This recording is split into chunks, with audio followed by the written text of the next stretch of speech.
सत्य कथा, पुरुषार्थ कथा, सुनो सुनो सिद्धार्थ कथा। सत्य कथा,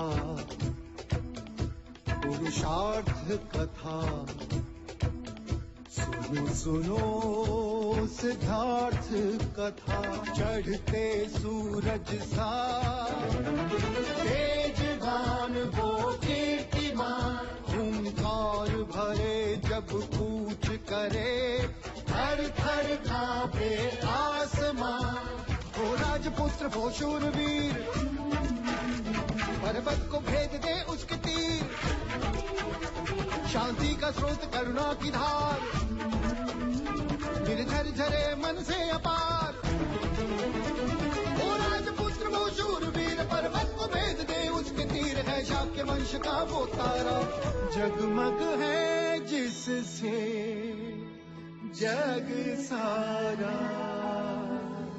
सत्य कथा, पुरुषार्थ कथा, सुनो सुनो सिद्धार्थ कथा।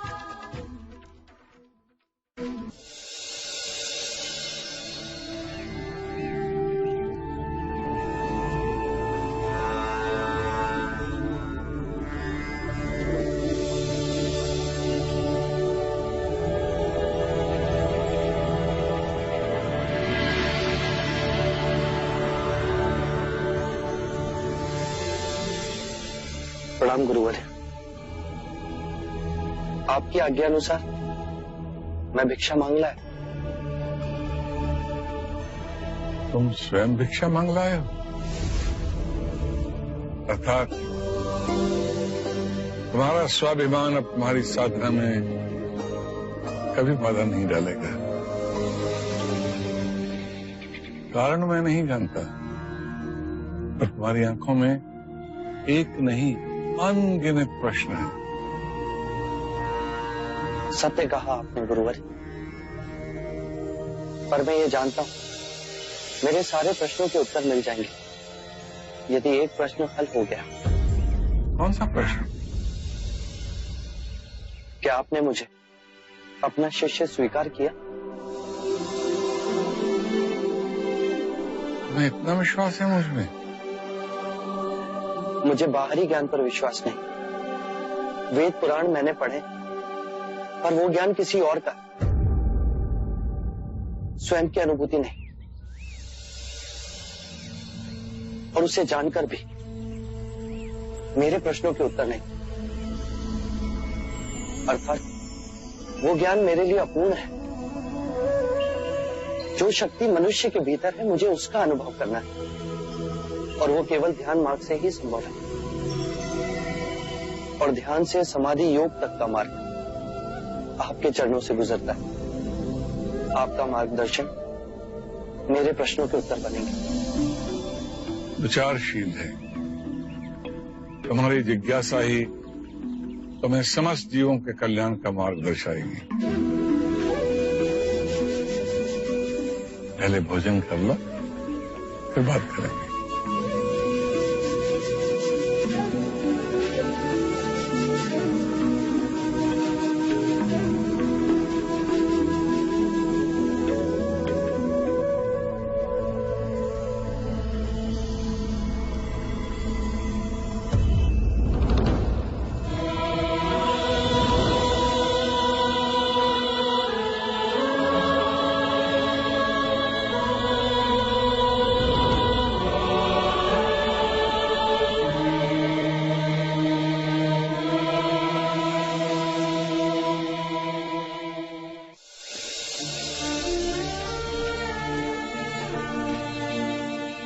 आप प्रयत्न कीजिए। जब से हम युवराज को छोड़कर आए हैं, तब से ना तो इसने घास का एक तिनका खाया है, ना ही पानी की एक बूंद पी।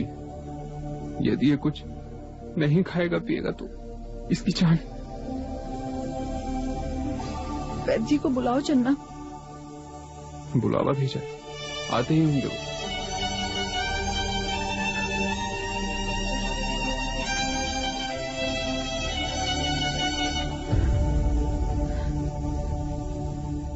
तुम्हारी तरह मुझे भी कुछ खाना पीना अच्छा नहीं लगता,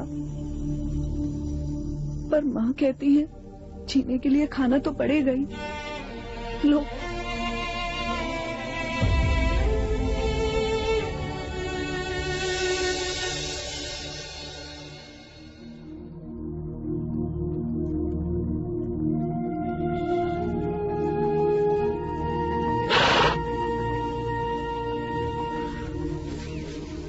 क्षमा करना मित्र, मैं तुम्हें घास खिलाना भूल गया।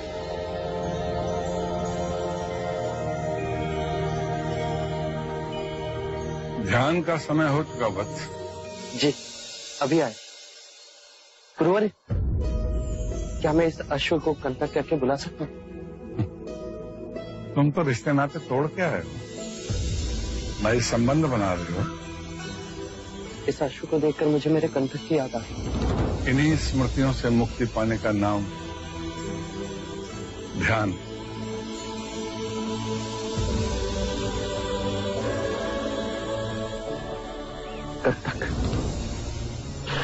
कंतक, थोड़ा तो पानी पी लो। देखो मेरे हाथों से नहीं पियोगे तो युवराज जहाँ भी होंगे गुस्सा हो जाएंगे।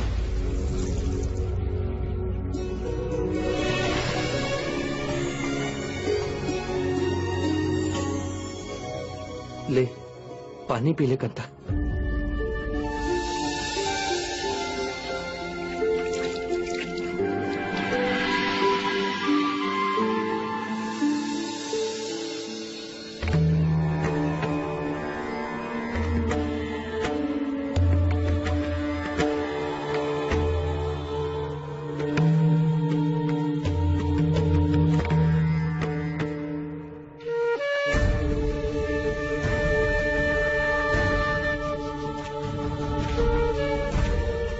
क्षमा करें, कंतक अब जी ना सकेगा। वो भी एक जीवी ही है। अन्न और जल त्यागे कोई कितने दिन जी सकता है? कंतक! कंतक! कंतक, क्या हुआ? कंतक कुछ बोल। मैं युवराज से क्या कहूंगा?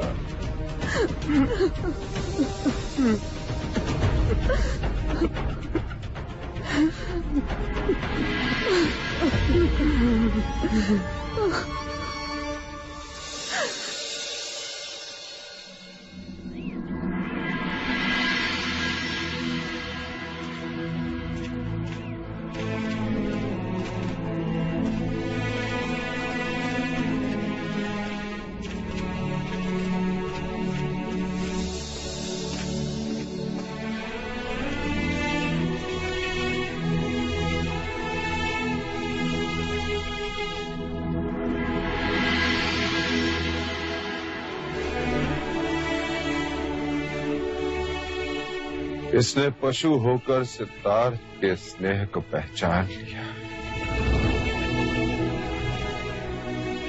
परंतु हम उसके मूल्य को नहीं पहचान सके। वियोग में इसके प्राण चले गए, परंतु मैं अब भी जीवित हूं।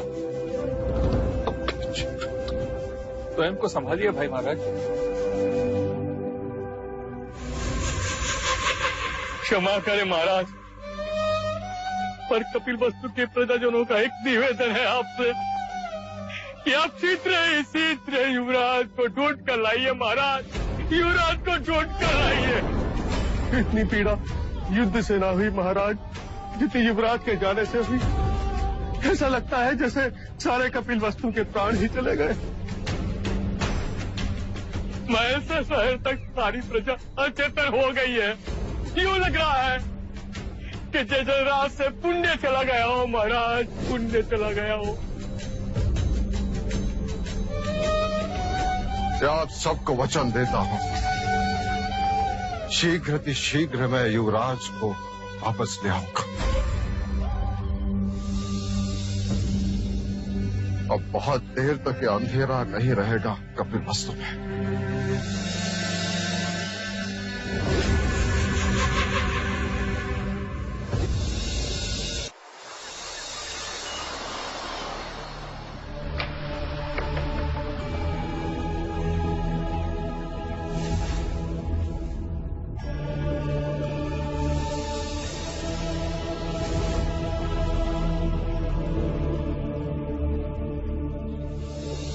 सिद्धार्थ,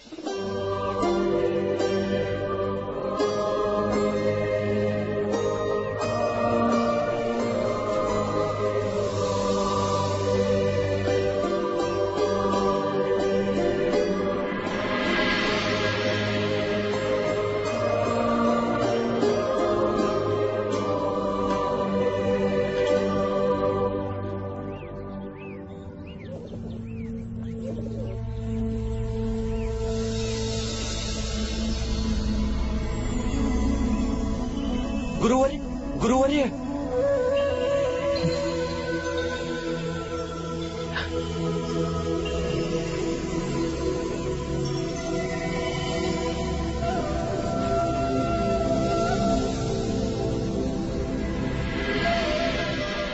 जीवन को इतना गंभीर न बनाओ बस कि जीवन बोझ लगने लगे।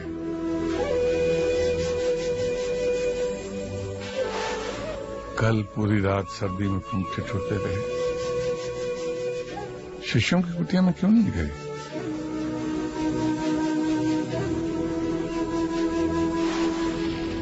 कैसे सोता गुरुवर्य? अभी तक आपने मुझे अपना शिष्य नहीं बनाया। जब भी शिष्य बनाने की बात होती है आप मुस्कुराकर टाल देते हो।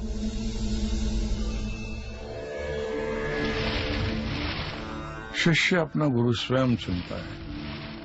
गुरु तो केवल संकेत पड़ता है कि जो व्यक्ति सामने है उसमें शिष्य बनने की योग्यता है या नहीं।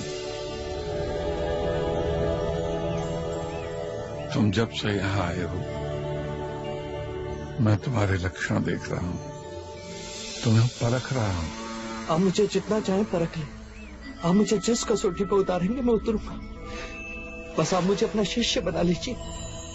ज्ञान की खोज में इतने प्यासे आए हम, लेकिन जो तीव्रता तुम्हारी प्यास में है किसी में नहीं देखी। तुम में वो सब गुण हैं जो एक गुरु अपने शिष्य में खोजता है। तुम्हें दया है, सरलता है और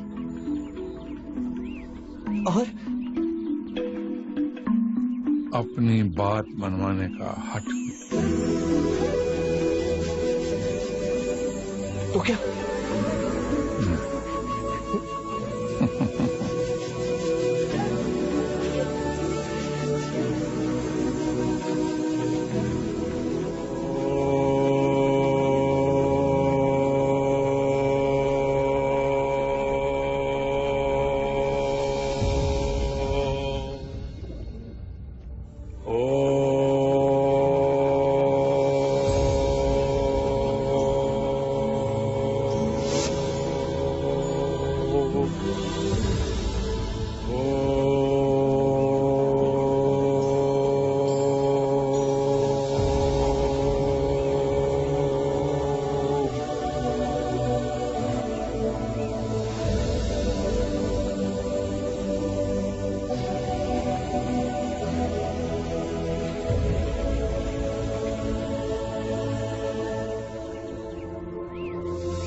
गुरुदेव एक प्रश्न पूछूं?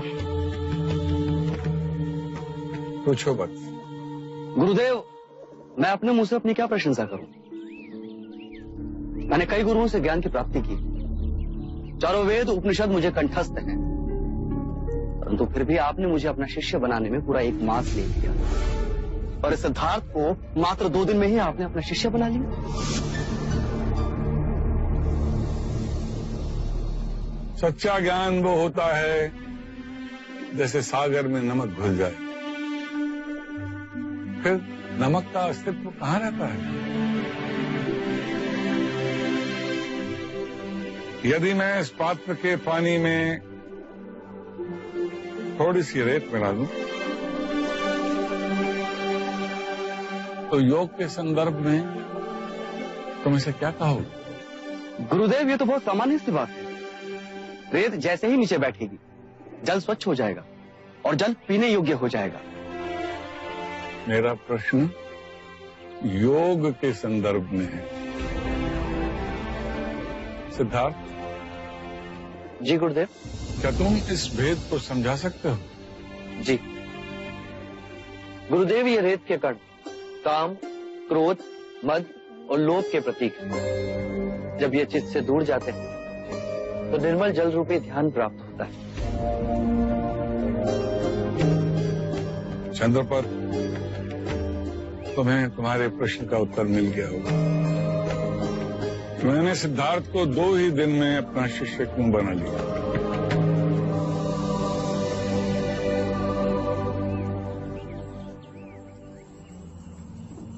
सांख्य दर्शन में पुरुष और प्रकृति 2 सत्य हैं।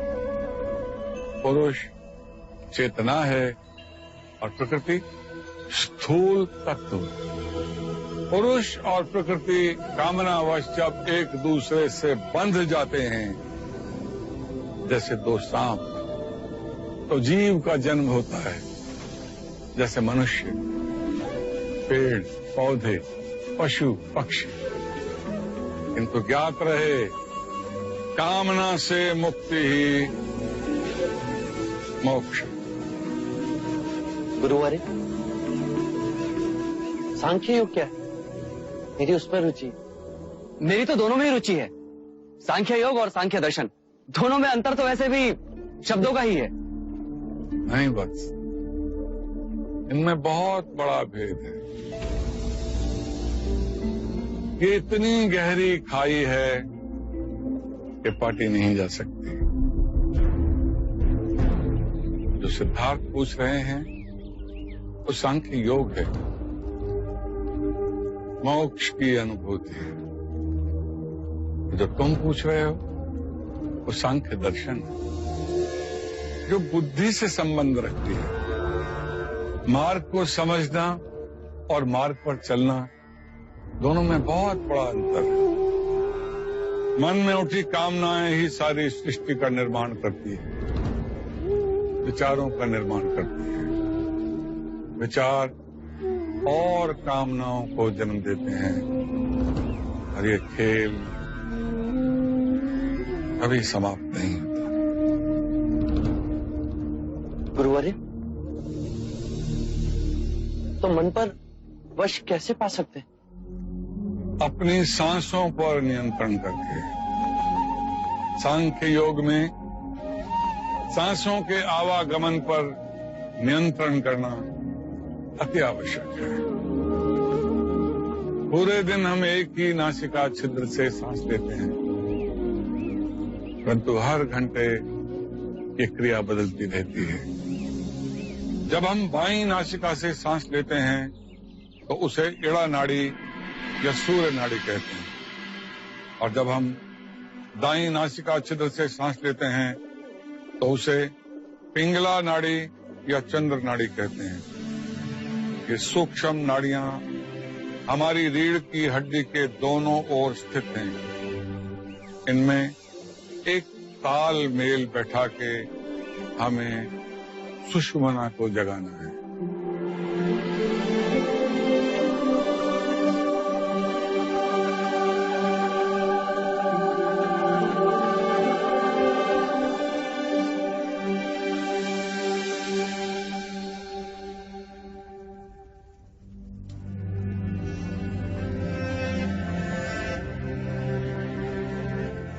लगता है ज्वर उतर रहा।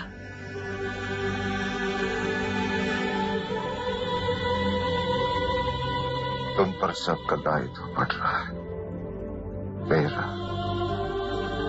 यशोधरा का, राहुल का। जब ज्वर हो तो अधिक बातें नहीं करते।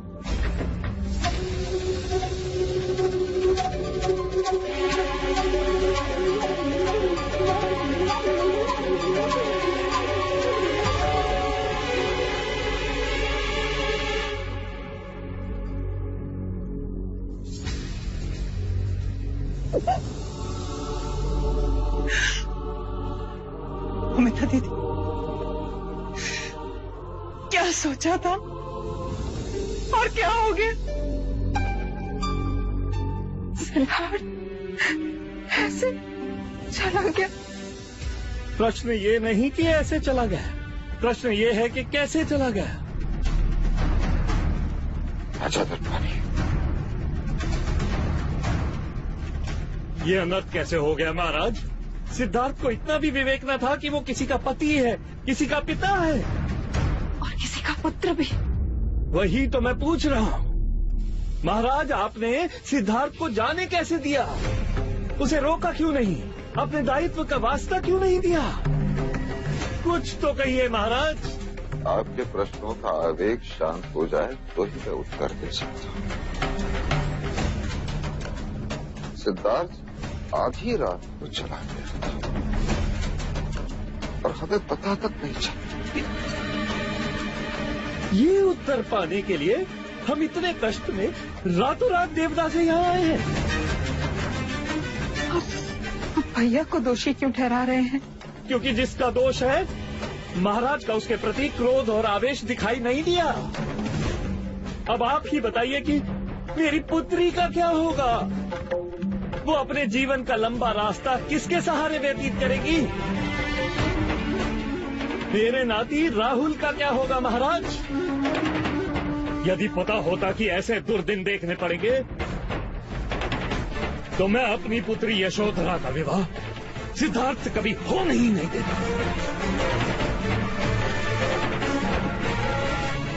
भैया, ऐसी बात कहने से पहले महाराज की अवस्था तो देखिए। पुत्र वियोग में एक लाचार पिता दिखाई नहीं देता आपको? ओह, लो अब हमें ही अपराधी बनाया जा रहा है। नहीं भैया, आप लोग आए, हमें लगा हमारे दुख में सहयोगी होने आए, किंतु आप तो आरोप प्रतिरोध करने आए। ये देखते हुए भी कि हम इतनी यातना और पीड़ा में हैं। आप प्रजापति, तुम्हारे भैया का आक्रोश उचित है। मुझे यथार्थ में पता नहीं था कि सिद्धार्थ इतना बड़ा निर्णय ले चुका है। आपके दोष सर माथे पर। सच मैं उसे रोक नहीं सका। मैं उसे रोक नहीं सका। भैया, आप मन छोटा ना करें। आप कर भी क्या सकते थे? क्या कहना? वहाँ देवदा में हमारी छाती पर सिर रखकर रो रही थी तुम अमिता, और यहाँ आते ही अपने भाई के प्रति सहानुभूति जाग गई। हम कोई अलग नहीं दंडवान। आपका भी सिद्धार्थ पर उतना ही अधिकार है। हमारे दुख के सहभागी हैं आप। मैं यहाँ कोई शोक प्रकट करने नहीं आया महाराज। मैं अपनी पुत्री यशोधरा को यहाँ से ले जाने आया हूँ। मुझे नहीं लगता कि यशो का भविष्य यहाँ पर सुरक्षित है।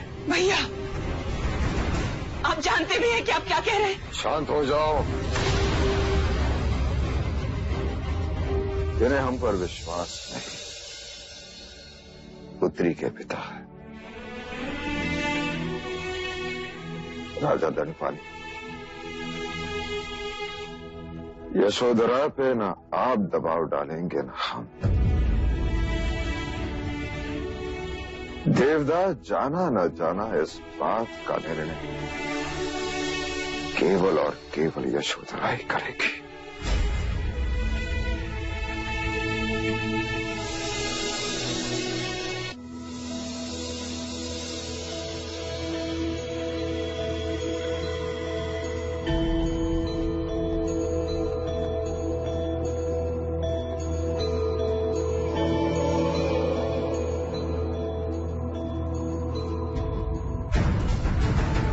खाने में जो था सो आपको दे दिया है।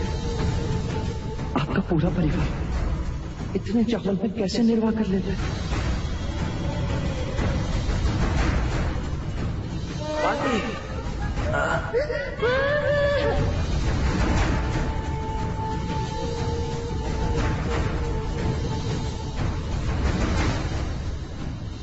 गुरुदेव,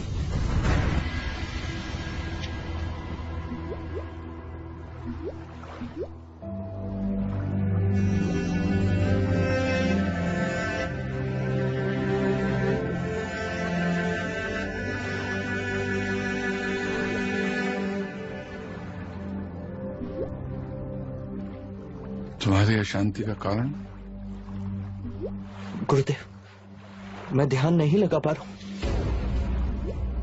मन व्याकुल है। मैं गहरी पीड़ा अनुभव कर रहा हूं।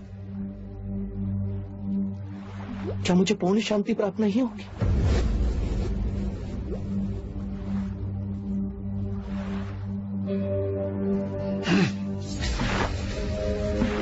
देखा वो पत्थर कैसे पानी से उछलता हुआ चला गया। देखो वत्स, पहले जब ध्यान केंद्रित करते हैं तो भूत, भविष्य, वर्तमान के विचार चारों तरफ से घेर लेते हैं। वो बादल देख रहे हो? वो भी इन विचारों की तरह नए नए रूप लेके विचरते हैं। फिर भी आकाश अनछुआ रहता है। जब पूर्ण ध्यान लगाना हो तो तुम्हें आकाश की तरह होना चाहिए।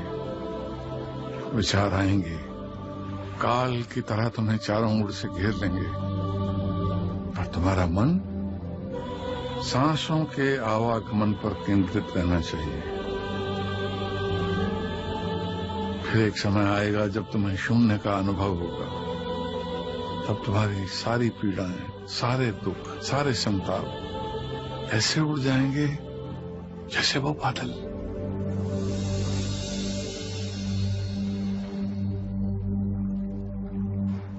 फिर केवल एक गहरी शांति का अनुभव होगा,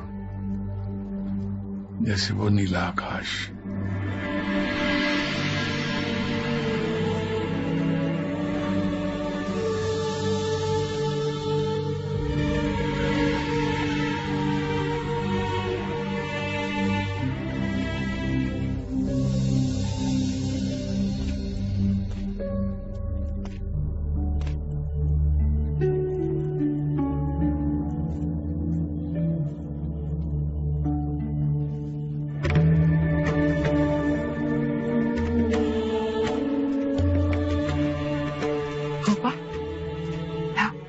मेरा नाती मुझे दो। माँ, वो मेरे सिवा किसी और के पास नहीं रहता।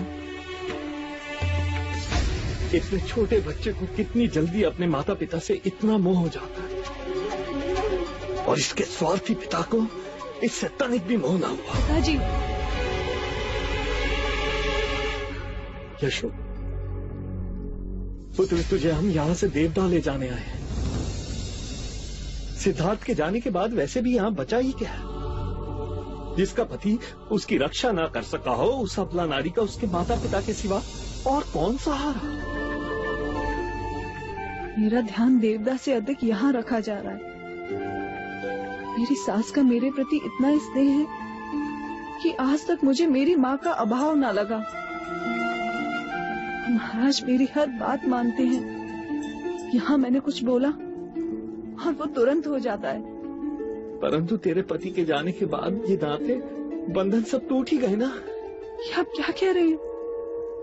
विवाह का बंधन तो 7 जन्मों का होता है पिताजी। वो ऐसे कैसे टूट सकता है? मैंने सिद्धार्थ को वचन दिया था कि मैं उनके परिवार का उतना ही ध्यान रखूंगी जितना वो रखते थे।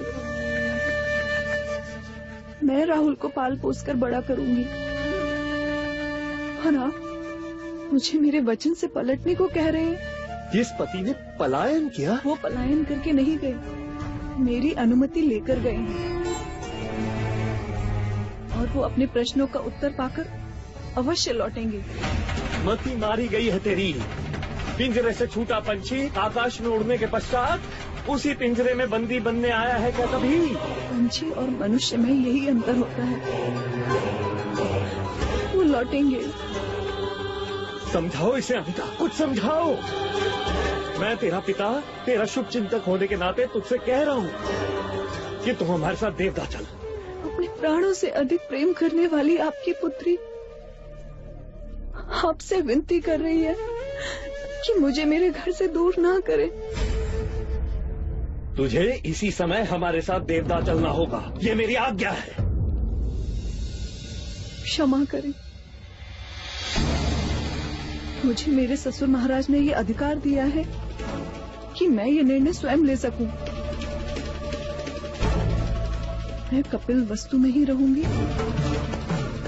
और यही मेरा अंतिम निर्णय है।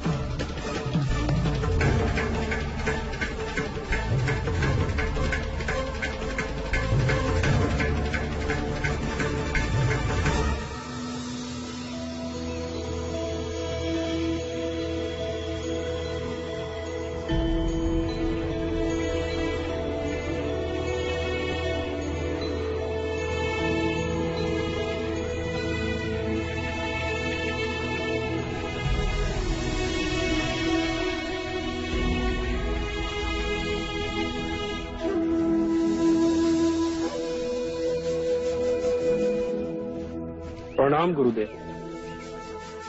सिद्धार्थ कहाँ है? गुरुदेव, वो ध्यान में है, मैंने उन्हें उठाना उचित नहीं समझा। ज्ञान प्राप्त करने के लिए सिद्धार्थ के मन में बड़ी तड़प है। ऐसा प्रतीत होता है ज्ञान के मार्ग पर चलने के लिए तो अपने समस्त भौतिक सुख चैन छोड़कर आया है। क्षमा करें गुरुदेव, मैं अपने मुंह से अपनी क्या प्रशंसा करूं, परंतु सिद्धार्थ से बड़ा त्यागी मैं तो ऐसे ऐसे सुख चैन छोड़कर यहाँ आया हूं कि आप चकित रह जाएंगे गुरुदेव। अंग देश के सबसे बड़े व्यापारी का पुत्र हूं मैं, और वो है सिद्धार्थ गौतम। वो सिद्धार्थ गौतम जिसने कौशल नरेश प्रसन्नजीत को बिना शस्त्र उठाए पराजित किया था। शुद्धोधन राजा के पुत्र, शाक्य देश के भावी महाराज युवराज सिद्धार्थ गौतम। अब कहिए, ज्ञान प्राप्त करने की तीव्रता किसमें अधिक है? भिक्षाटन का समय हो गया, प्रस्थान करो।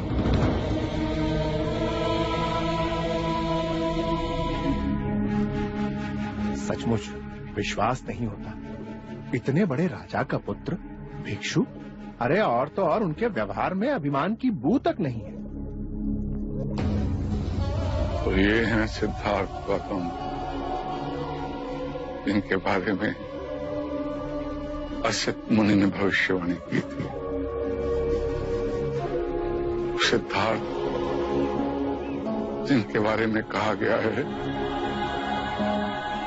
कि वो मनुष्यों को दुख और पीड़ा के मार्ग से सुख शांति के मार्ग पर ले जाएंगे।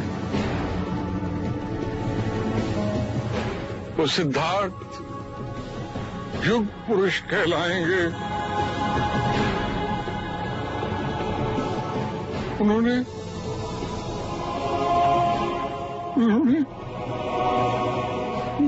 मुझे अपना गुरु स्वीकार किया।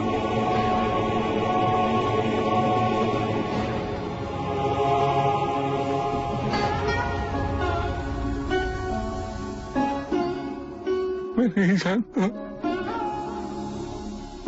मैं इस योग्य हूं भी कि नहीं।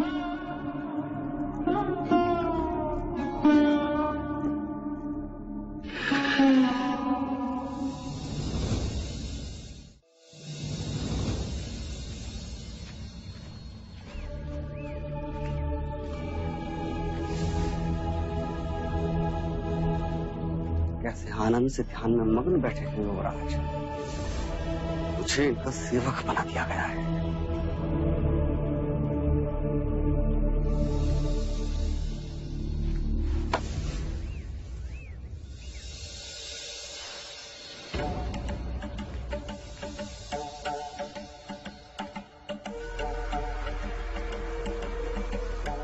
इसलिए भिक्षा मांगू मैं, खुद गुरु का चहेता बनाइए।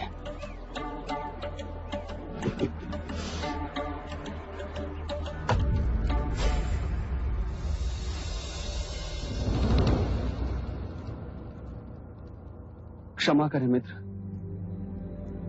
तुम्हें भिक्षा देकर जा रहा था कि मेरा भिक्षा पात्र बिखर गया। ऐसा भाग्य पाया है मैंने। तुम्हारा ध्यान भंग ना हो इसलिए घर घर जाकर कड़ी धूप में मैं भिक्षा लेकर आया, तुम्हारे और अपने लिए। पांव में छाले भी पड़ गए और देखो मेरी भिक्षा धूल में मिल गई।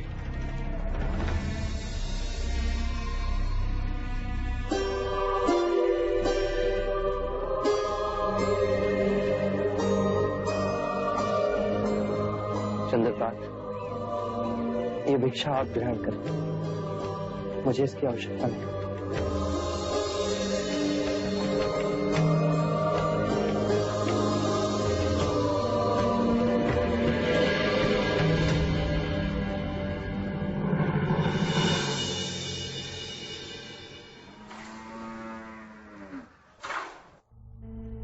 सिद्धार्थ,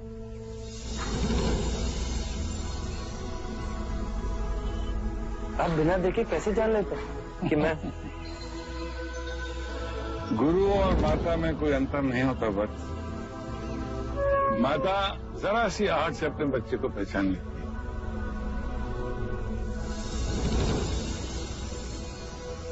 लो, ये पियो।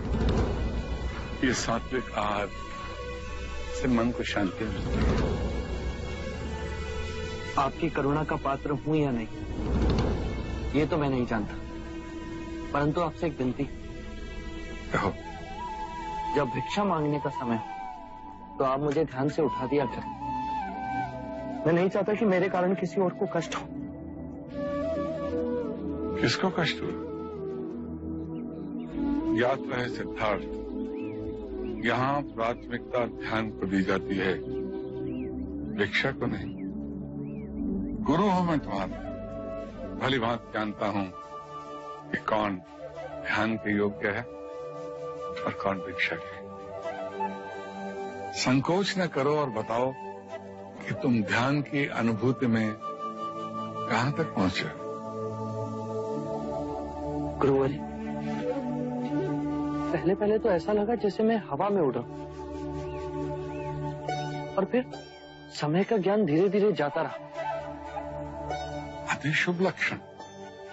और फिर शून्य अवकाश की अनुभूति हुई, और जैसे ही मेरा ध्यान टूटा मुझे पीड़ा ने आ घेर लिया, और फिर मेरा मन व्याकुल होने लगा। मन के विचलित होने पर दुखी होने की आवश्यकता नहीं है। तुम्हें इसके आगे अनंत के शून्य आकाश की अनुभूति करनी है। जो भौतिक है वो मन का बुना जाल है, जैसे उस दिन पात्र के पानी में धूल के कण। तुम्हें स्थिर नहीं होना। मन के और भीतर जाओगे तो पाओगे वहां कुछ भी नहीं, पूर्ण शून्य, पूर्ण शून्य। अपना दीप जलाओ, अडिग रहो, मन डोले और तुम नहीं डोलो।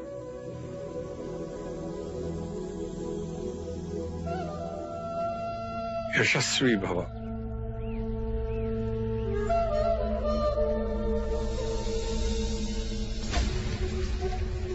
महाराज, हमें यशोधरा और सिद्धार्थ के दाम्पत्य जीवन के बारे में गंभीरता से कुछ सोचना चाहिए। यूं हाथ पे हाथ धरे बैठे रहे तो बहुत देर हो जाएगी। महाराज अस्वस्थ थे, परंतु अब ठीक हैं। महाराज, हमारी आयु और अनुभव सिद्धार्थ से अधिक है। हमें शीघ्र ही वन जाकर सिद्धार्थ को खोजना चाहिए और उसे समझा बुझाकर तुरंत कपिल वस्तु वापस लाना चाहिए। युवावस्था में ऐसी भूल हो जाती है। नहीं भैया, ये युवावस्था की भूल नहीं। सिद्धार्थ की मनोस्थिति का आपको कोई भी ज्ञान नहीं। बचपन से उसे सारे दुखों से, वेदनाओं से दूर रखा। पर अचानक जीवन का कठोर सत्य एकाएक उसके सामने आ गया और उसका कोमल मन इतना गहरा आघात सह न सका। दिन रात वो इस पीड़ा की अग्नि में जलता रहा।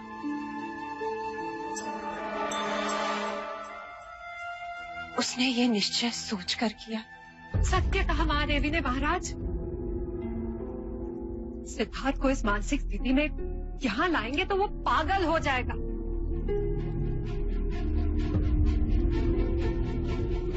पर कहीं उसने आत्महत्या कर ली तो? ईश्वर करे ऐसा ना हो। यही भय मुझे सिद्धार्थ को वापस लाने के लिए रोक रहा है। मैं उसे विवश करके वापस ले आऊं और वो कहीं कुछ करने बैठे। नहीं महाराज, ऐसा ना कहे।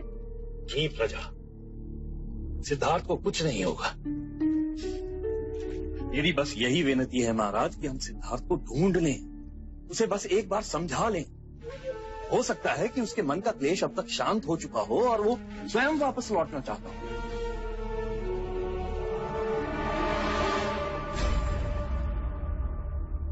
ठीक है, प्रयत्न करना हमारे बस में है, परंतु उस प्रयत्न का फल हमारे मन अनुसार हो, इसकी कामना हम नहीं कर सकते। सिद्धार्थ को लाने में स्वयं जाऊंगा।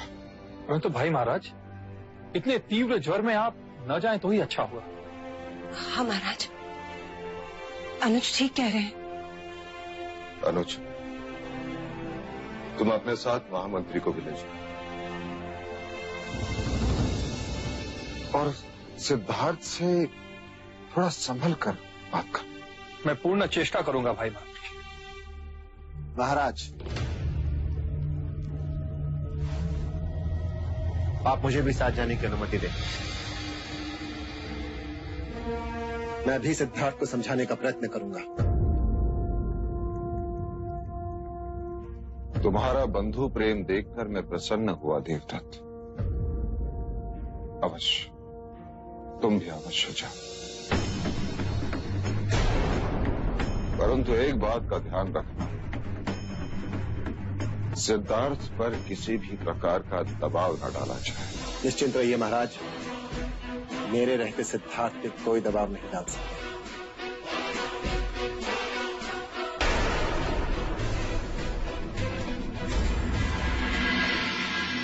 सत्य कथा, पुरुषार्थ कथा, सुनो सुनो सिद्धार्थ कथा।